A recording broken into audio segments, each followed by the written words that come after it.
ദളിത് വിഭാഗത്തിനെതിരെ അടൂർ ഗോപാലകൃഷ്ണൻ നടത്തിയ വിവാദ പ്രസംഗത്തിൽ പോലീസിനും SC/ST കമ്മീഷനും പരാതി. സാമൂഹ്യപ്രവർത്തകനായ ദിനൂബിൽ മ്യൂസിയം പോലീസിൽ പരാതി നൽകി.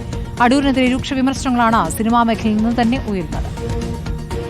ഷെഡ്യൂൾ കാസ്റ്റ് ഷെഡ്യൂൾ ട്രൈബിന് കൊടുക്കുന്ന ഒരു പണമെടുക്കാൻ കൊടുക്കുന്ന തുക 1.5 കോടി രൂപയാണ്. ഇത് കറപ്ഷൻ ഉണ്ടാക്കാനുള്ളൊരു വഴി ഉണ്ടാക്കുകയാണ് ഗവൺമെൻറ്. പക്ഷെ അവർക്ക് നല്ല വിദഗ്ധന്മാരുടെ കീഴിലുള്ള പരിശീലനം കൊടുക്കണം. കാരണം ഫിലിം ഡെവലപ്മെൻറ്റ് കോർപ്പറേഷനിൽ നിന്ന് പണം വാങ്ങി പടമെടുത്തവർക്ക് എല്ലാം കംപ്ലൈൻ്റാണ്.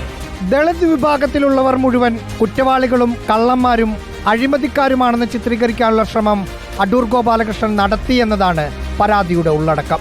SC/ST വിഭാഗത്തിന് വേണ്ടി നീക്കിവെക്കുന്ന ഒരു ഫണ്ട് എന്ന് പറയുന്ന സമയത്ത് ആ ഫണ്ട് കറപ്റ്റഡ് ആവാൻ ചാൻസ് ഉണ്ട് എന്നൊരു മുൻവിധിയാണ് അദ്ദേഹം അവിടെ സംസാരിച്ചിട്ടുള്ളത്. അത്തരം മുൻവിധികൾ ഉണ്ടാക്കുന്നത് SC/ST വിഭാഗത്തിൽപ്പെട്ട ആളുകൾ പൊതുവെ കുറ്റവാളികളോ കള്ളന്മാരോ അഴിമതി ചെയ്യാൻ സാധ്യതയുള്ളവരോ ആയിട്ട് അവർ ചിത്രീകരിക്കുന്നുണ്ട്.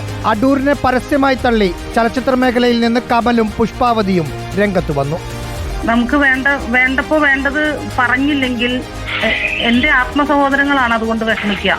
എന്റെ മുമ്പില് ആരും വലിയവനുമല്ല, ആരും ചെറിയവനുമല്ല, നമ്മളൊക്കെ സമം ആളുകളാണ്. തിരുവനന്തപുരം ചാല മാർക്കറ്റിലെ തൊഴിലാളികളെയും അടൂർ ഗോപാലകൃഷ്ണൻ ഇന്നലെ അവഹേളിച്ചിരുന്നു. അതിൽ തൊഴിലാളികളുടെ പ്രതിഷേധം വൈകിട്ടുണ്ട്. റാഹീസ് റഷീദ്, റിപ്പോർട്ടർ, തിരുവനന്തപുരം.